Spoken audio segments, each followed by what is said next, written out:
बिलमंगल जी ने कहा कि एक काम करो, सब सेवा तो आपने कर ली हमारी, भोजन करा दिया, चरणों तक ले लिया, सब हो गया, अब कृपा करके हमें, ये पुराणों की बात कह रहे हैं, अपने मन से नहीं कह रहे। वो बोले बड़े बड़े 2 बेकल के कांटे ले आओ, कांटे, 2 बेकल के कांटे बुलाए। अब उनने सोचा ब्राह्मण है, भक्त है, न जाने अब होगी आवश्यकता, बेकल के बड़े बड़े कांटों को बुलाया 2 को, और बिलमंगल ने सज्जनों उसी समय उन ग्रस्त के सामने उन दोनों कांटों को अपनी आंखों में भोंक लिया। बोले विकार की जड़ ये नेत्र है, यदि ये नेत्र नहीं होते तो संसार नहीं दिखता, और जब संसार नहीं दिखता तो केवल एक परमात्मा ही दिखता। परमात्मा छोड़ लिया, जैसे ही आंखों को फोड़ा, रक्त की धार बहने लगी, दोनों रोने लगे। ये आप क्या कर रहे हैं? बोले कुछ नहीं कुछ नहीं, और चल दिए कमंडल उठा। श्री सीताराम श्री सीताराम, श्री कृष्ण गोविंद हरे मुरारे, हे नाथ नारायण वासुदेव। रक्त की धार बह रही है, रो नहीं रहे, भगवान का उच्च सुर से कीर्तन कर रहे हैं।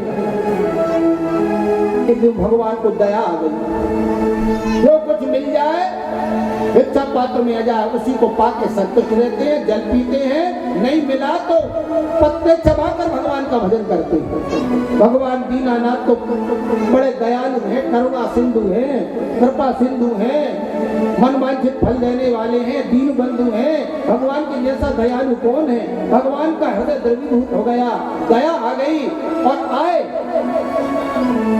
वन में भजन कर रहे थे। आए बिलमंगल, ग्वाला बन के आए, ग्वाला बन, गाय चर रही है, भेंट कसी हुई है, लाठी लिए हैं और भोजन लेके आए। बिलमंगल ले ये भोजन कर लो। भैया तुम कौन हो? मैं ग्वाला हूँ, ग्वाला गाय चराने आता हूँ, रोज मैं आपका भोजन ले आया करूंगा, आप चिंता मत करो। ठाकुर जी रोज पीताम्बर में कलेवा भोजन बांध के लाते, उसको भोजन कराते बिलमंगल जी को, और भोजन करा के चले जाते। नित्य का नियम। एक दिन भगवान ने लीला की, भगवान श्याम सुंदर ने कहा बिल्वमंगल चलोगे? कहाँ भैया? कहाँ? बोले वृंदावन। वृंदावन धाम ऐसा है जहाँ हमेशा सदा व्रत चलता है, और भगवान की भूमि है, ब्रज भूमि है, प्रेम भूमि है, भक्ति भूमि है, चलो तुमको वहां कर दो। कहा चलो। तब भैया मैं जाऊंगा कैसे? मेरे नेत्र नहीं है, मेरी आंखें नहीं है, मैं कैसे जाऊंगा? भगवान ने कहा अरे मैं रख लूंगा। बोले आपने देखा है? बोले हाँ देखा है। भगवान श्याम सुंदर ने हाथ पकड़ा बिलमंगल जी का, और सज्जनों हाथ पकड़ के आगे आगे श्याम सुंदर जा रहे हैं ग्वाले के रूप में, पीछे पीछे बिलमंगल जा रहे हैं। अब भगवान की माया, भगवान ने संकल्प किया, केवल संकल्प किया। भगवान के संकल्प मात्र से ज्ञान हो जाता है, संकल्प मात्र से। चाहे जो मन में संकल्प किया, चलेंगे कहाँ तक? थोड़ी दूर तो चले, और जैसे ही संकल्प किया तो संकल्प करते ही वृंदावन प्रकट, वृंदावन में पहुंचे। जैसे वृंदावन में पहुंचे, भगवान ने कहा अब हम जाएं। बिलमंगल जी ये बांके बिहारी जी का मंदिर है, ये अमुक मंदिर है, ये अमना जी है, आप यहाँ रहना, विश्राम करना, भजन करना, हम चले। सज्जनों भगवान श्याम सुंदर जाने लगे, और जैसे ही जाने लगे तो भगवान ने कहा देखो एक आध झलक तो बताना है। इतने दिन दादाजी के साथ रहे, इतना सत्संग भाव, और हमें जो न जान पाए, जिन्हें हम न जान पाए तो किस काम का सत्संग? अरे 5-7 दिन में एक दूसरे जान लेते, कौन कैसे स्तर का है, कौन कैसा है, महीने भर में, 6 महीने में है? तो बोले अब जा ही रहे छोड़ के, अब इनको यहाँ रहना है, अब न जाने हम कब इनको दर्शन देंगे। तो एक थोड़ी सी छटा, छोटी सी झलक इनको बताओ। सूरदास है, नेत्र नहीं है, कैसे देखेंगे? भगवान श्याम सुंदर जब जाने लगे तो भगवान ने एक झलक उनको अपने अंतःकरण में बताई कि मैं कौन हूँ। भगवान ने जैसे ही अपनी छटा, अपनी झलक उनके अंतःकरण में प्रकट हुए ठाकुर जी, और वो झलक दिखाई, और जैसे ही झलक देखी बिलमंगल ने, बोले हम चले। वो छटा दिखाई और अदृश्य कर दी कि मैं कौन हूँ। वो छटा दिखा के जो अदृश्य हुए और जाने लगे, बिलमंगल जी ने जोर से हाथ पकड़ लिया, हाथ जोर से पकड़ लिया, भगवान ने खूब मेहता, आकर ग्वाले बने थे, भगवान ने खूब ताकत लगाई पर नहीं छोड़ा पाया, क्योंकि भक्तों के हाथ से भगवान छूटते कम है। भक्तों से बनते हैं, बाकी ज्ञानी ध्यानी विद्वान कोई नहीं बांध पाता। भगवान पकड़ लिया जोर से हाथ, भगवान ने ताकत लगाई, नहीं छूटा, लेकिन आखिर भगवान तो भगवान है, भगवान तो भगवान है। झटका मारा, हाथ छूट गया, और जैसे ही हाथ छूटा तो भगवान बिल्वमंगल कह रहे थे, पकड़े थे जोर से हाथ, देखा तू कैसे जे हो, देखा तू कैसे जे हो, देखा तू कैसे जे हो। भगवान ने झटका मारो तो कैसे जे हो, छूट कर दूर खड़े जाने लगे। बिल्वमंगल जी ने ललकार कर कहा भगवान को, भक्ति ही भगवान को ललकार सकता है, किसी की हैसियत नहीं है। बिल्वमंगल जी ने ललकार कर कहा, प्रभु हे श्याम सुंदर, सुन लो कान खोल के, कि हाथ हस्तमुच्छिप्यातोषी बलाद कृष्ण किम अद्भुतम। पहले श्लोक सुन लो क्या कहा बिल्वमंगल जी, फिर उसका अनुवाद बताइए। हस्तमुच्छिप्यातोषी बलाद कृष्ण किम अद्भुतम, पर हृदयाद्यदि निरयासि पौरुषं गणयामि ते। हाथ छुड़ा के जा रहे हो, चले जाओ, चले जाओ। अब अनुवाद बताएं इसका क्या हुआ। हाथ छुड़ाए जा तो हो, बिल्वमंगल जी ने कहा हाथ छुड़ाए जा तो हो, और निबल जान के मोह, और हृदय से जब जाओगे तो सबल जानूंगो तो।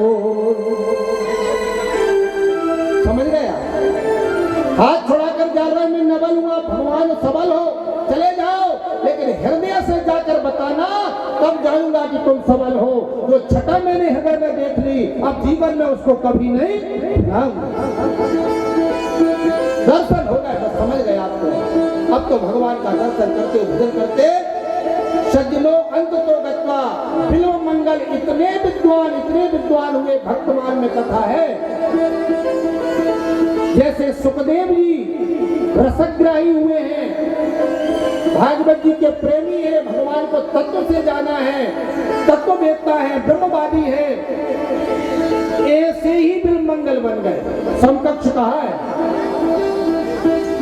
जैसे सुखदेव जी हैं वैसे बिल्वमंगल का नाम लीला सुख, क्या पढ़ा, लीला सुख नाम पढ़ा। और क्या संस्कृत में पद्यों की रचना की है बिल्वमंगल जी ने, संस्कृत में एक ग्रंथों की रचना की है। उस ग्रंथ का नाम सबसे पहले श्लोक लिखा है उसमें, उस ग्रंथ का नाम बता दें, श्री कृष्ण करणामृत।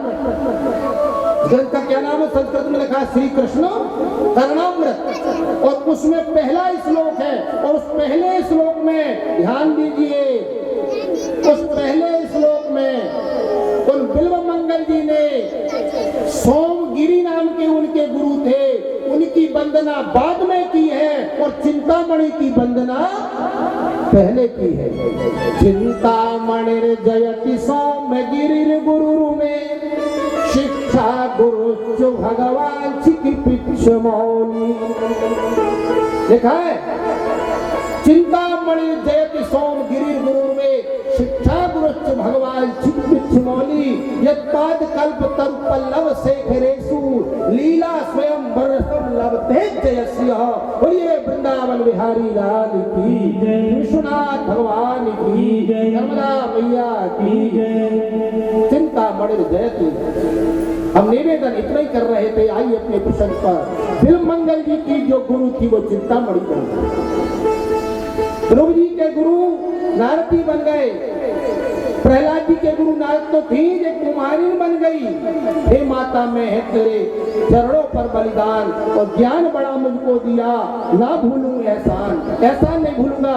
तूने मुझे ज्ञान दे दिया कि मैं तो अपने पिता को ही परम पिता मानता था, जगत पिता मानता था, लेकिन आज पता लगा कि मेरे पिता का भी कोई पिता है। और भगवान की भक्ति में श्री कृष्ण गोविंद हरे मुरारे, हे नाथ नारायण नारायण वासुदेव। श्री कृष्ण गोविंद हरे मुरारी हे नाथ नारायण वासुदेव।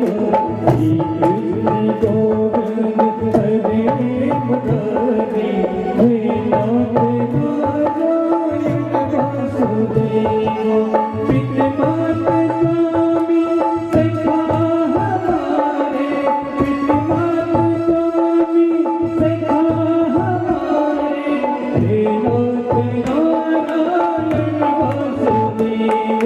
श्री कृष्ण गोविंद हरे मुरारी हे नाथ नारायण वासुदेव। श्री कृष्ण गोविंद हरे मुरारी हे नाथ नारायण वासुदेव। हे नाथ नारायण वासुदेव। हे नाथ नारायण वासुदेव।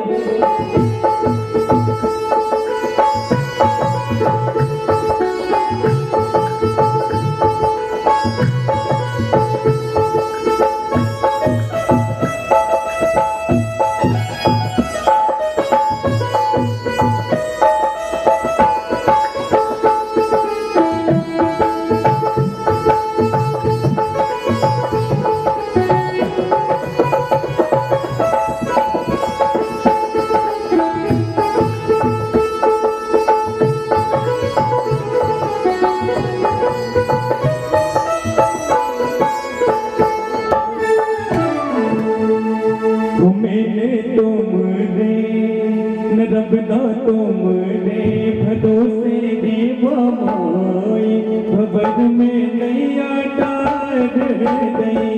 मैंने तुमरे भरोसे दीवा माई, खबर में नैया डार गई। देखो भैया, जो नाचना चाहे नाच सकता है, क्योंकि दरबार में नाचने से जिंदगी कभी नाचना नहीं पड़ता। ओ मेरे तुमरे भरोसे दीवा माई, खबर में नैया डार गई। मेरे तुमरे भरोसे दीवा माई, खबर में नैया डार गई। डार गई रे नैया डार गई। डार गई रे नैया डार गई। मैंने तुमसे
ये भगवान का नाम नहीं छोड़ा, हिरण्यकश्यप ने बहुत से कष्ट दिए। अंत तो गत्वा भगवान ने नृसिंह अवतार धारण करके और हिरण्यकश्यप को मार के और प्रहलाद जी को राज्याभिषेक किया, राज्य प्रदान किया।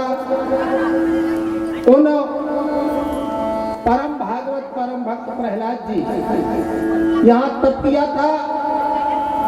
आवरी घाट पर हमने बताया, यहाँ पर देवांगनाओं को, देवताओं को अपने पद पर भगवान ने पुनः प्रतिष्ठित कर दिया। देवराज इंद्र को स्वर्ग प्रदान करा दिया। इस स्थान का नाम आवरी घाट हुआ। अमरों की पत्नियों के कारण आवरी प्रसिद्ध हुआ। यहाँ जप तप आदि सुकर्म करने का अनंत फल है। यहाँ सोमवती अमावस्या के स्नान का विशेष महत्व है।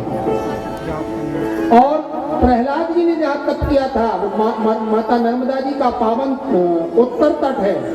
जनक जनकेश्वर तीर्थ, जहाँ महाराजा जनक ने अनेक यज्ञ किए थे, वहाँ जनकेश्वर तीर्थ है उत्तर तट पर। इससे 5 मील आगे सज्जनों शुक्ल घाट है। यहाँ पर शुक्लेश्वर तीर्थ है। इस शुक्लेश्वर तीर्थ की स्थापना प्रहलाद जी ने की थी। यहाँ ब्रह्मा जी ने तप किया था। ब्रह्मा जी ने यह शुक्लेश्वर तीर्थ की स्थापना की। यहाँ के शिवलिंग स्वयं हुए, स्वयं प्रकट हुए। यहाँ सूर्य चंद्र ग्रहण के स्नान का विशेष महात्म्य है, विशेष फल है। यहाँ दान, धर्म, ब्रह्म भोज तथा कृत चांद्रायण आदि व्रतों का अनंत गुणा फल बताया जाता है। ये परम पावन तीर्थ है। शुक्लेश्वर तीर्थ पर प्रहलाद जी ने भगवान की आराधना की थी। भोलेनाथ को, भगवान श्री हरि को प्रसन्न किया। हम निवेदन आपसे यही कर रहे थे कि संसार में कोई ना कोई दुख, कोई ना कोई परेशानी प्रत्येक जीव को लगी रहती है। देवताओं को भी परेशानी बनी है। देवराज इंद्र कहते हैं हम अमर हैं, अमर हैं, इसलिए भी हमें अनेकों कष्ट मिलते हैं। तो पूछा कि शायद आप सुखी नहीं है, तो आप बता दो आपकी दृष्टि में कौन सुखी है। देवराज इंद्र ने कहा कि ब्रह्मा जी सुखी हैं। ब्रह्मा जी बहुत सुखी हैं। वो तो माला फेरते रहते हैं। तपस्या जिसने की वरदान दे दिया वो सबसे सुखी है। वहां पहुंचे सब लोग। ब्रह्मा जी से पूछा कि आप सुखी हैं, आप सुखी हैं? ब्रह्मा जी बोले किसने कह दिया कि हम सुखी हैं? हम सुखी नहीं है। बोले आपको कार्य क्या है? अरे बोले दिन रात सृष्टि को बनाना ये हमारा कार्य है, भगवान ने सौंपा है। तो दिन रात जिसको कार्य बनाना ही है, बनाना ही, निर्माण करना है, उसको कहाँ सुख है, कहाँ फुर्सत है? तो बोले पर आप बता दें आपकी दृष्टि में कौन सुखी है? तो बोले हमारी दृष्टि में ब्रह्मा जी ने कहा कि भगवान श्री हरि सुखी हैं। इतना आनंद है, क्षीर सागर में लेटे हैं, शेष सैया पर शेषनाग छाया किए हुए हैं। लक्ष्मी जी चरण दबा रही है। आनंद तो उनके ही है। सब लोग वहां पहुंचे। क्षीर सागर में जहां भगवान श्री लक्ष्मी नारायण शयन कर रहे थे, जाकर निवेदन किया कि प्रभु आनंद में तो आप ही हैं, आप ही बड़े सुखी हैं। तो बोले किसने कहा कि हम सुखी हैं? किसने कहा? बोले ब्रह्मा जी ने कहा। अरे बोले ब्रह्मा जी ने कह जरूर दिया कि हम सुखी हैं, पर ब्रह्मा जी से ज्यादा हम परेशान हैं। बोले आप? भगवान से कहा आप परेशान हैं? भगवान ने कहा हाँ। कैसे? अरे बोले आप ही बताओ, समझदार हो, बुद्धिमान हो। किसी चीज को बना देना ये ज्यादा कठिन है कि उसका निर्वहन करना ज्यादा कठिन है। माने ब्रह्मा जी तो सृष्टि बना देते हैं, लेकिन जीव का, संसार का कल्याण करना, सबका पालन पोषण करना ये मेरा कार्य है। तो सबकी व्यवस्था देखना, सब कोई भूखा ना रहे, प्यासा ना रहे, सबको सब व्यवस्था हो, ये मेरा कार्य है। तो कितनी चिंता है, उन्होंने तो बना दिया, मुझे बहुत कार्य है, इसलिए कहाँ फुर्सत है। हम भी सच्चे अर्थों में कोई सुखी नहीं है, लगे ही रहते हैं हमेशा, इसकी व्यवस्था उसकी व्यवस्था। तो बोले फिर आपकी दृष्टि में सुखी कौन है? भगवान कहते हैं हमारी दृष्टि में हम नहीं बता पाएंगे, ब्रह्मा विष्णु महेश कहीं घूमते रहो, देवता नहीं बताएंगे। यदि तुमको इसका सही अर्थ समझना है कि संसार में त्रिलोकी में सुखी कौन है, ये समझना है, तो मृत्यु लोक में जाओ और मृत्यु लोक में जाकर किसी संत के चरण पकड़ना और चरणास्त्र ग्रहण करके और उनको निवेदन करना, पूछना, कोई संत बता सकता है।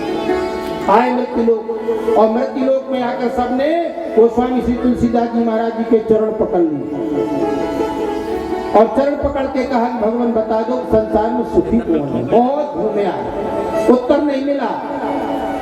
गोस्वामी जी कहते हैं सुनो, राजा कहे गरीब कहे सुखी है धनवान, गरीब कहे सुखी है धनवान, धनवान कहे सुख राजा को भारी, राजा कहे महाराजा सुखी, महाराजा कहे सुख इंद्र को भारी।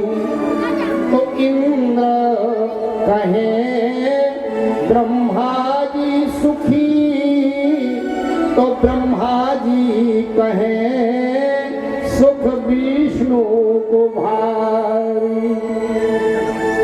तब तुलसी दास विचार कहे जग में एक राम को भक्त सुखारी, जग में एक राम को भक्त सुखारी। को तन दुखी, को मन दुखी, को धन में रहत उदास, और थोड़े थोड़े सब दुखी एक सुखी राम को। नर्मदा मैया की हम आपको बताएं और विषयांतर्गत ही बता रहे हैं, प्रसंग से हटकर नहीं बता रहे, कथांतर्गत ही बता रहे हैं। हम आपसे क्या कहें, सब दुखी हैं तो हैं ही। तो धन के राजा कुबेर कुबेर कुबेर वो भी दुखी। ये जो स्थान है ना नर्मदा जी का, नाभीपट्टन, पहले इसका नाम नाभीपट्टन था, बाद में मुसलमानी शासन काल में हंडिया नाम पड़ा। हंडिया ये नर्मदा जी की नाभि मानी जाती। कुबेर जी जो विश्रवा जी के पुत्र थे, उन्होंने ब्रह्मा जी की चिरकाल तक आराधना की। ब्रह्मा जी ने प्रसन्न होकर उन्हें स्वर्ण की लंका प्रदान कर दी, सोने की लंका कुबेर को प्रदान कर दी। सुखपूर्वक सोने की लंका में, स्वर्ण की लंका में कुबेर जी निवास करते थे। लंका का ऐश्वर्य बड़ा विलक्षण था, स्वर्ग से भी बढ़कर था, क्योंकि लंका के बनने की अनेक कथाएं आती हैं। ये लंका को ब्रह्मा जी ने बनाया, बैठ जाओ, विश्वकर्मा जी से बनाया है। बहुत अच्छी कलाकृति है, सोने का नगर है। और जिस जिस कल्प में जो जो रावण होता है, ये रामचरितमानस में भी लिखा है, आपने पढ़ा है। राक्षसों का जो राजा रावण होता है वो लंका में रहता है। एक दिन आया, उसने वैभव देखा तो कुबेर से लंका छीन ली। कुबेर भी दुखी हो गए, जो धन के देवता दुखी हो गए। और रावण का यही काम था, जो अच्छी चीज दिखे उसको ले आना अपने बल पर, क्योंकि ब्रह्मा जी से वरदान प्राप्त कर लिया था। रावण ने क्या वरदान प्राप्त किया था,